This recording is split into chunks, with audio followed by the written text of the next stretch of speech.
na si Megatron sa kanyang alt mode, sa kanyang alien Cybertronian ship or jet.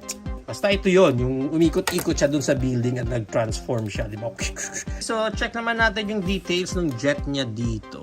First thing na mapapansin mo is parang may weathering na dito. Hindi ko alam kung sadya itong weathering na to or hindi lang maganda yung nakuha nating copy. Kasi dito sa kabila parang medyo mas clear. Dito lang sa dulo. Meron din siya dito. May mga ibang parts na mukha talaga siyang may weathering. Meron talaga siyang mga weathering. So looks like part talaga yun nung overall design niya. Looks neat naman yung jet niya. Maayos naman. Ay, tanggalin na nga natin itong mga weapon niya. Hindi ko lang pa. You know, mukhang maayos naman yung jet mode niya, no? Maayos.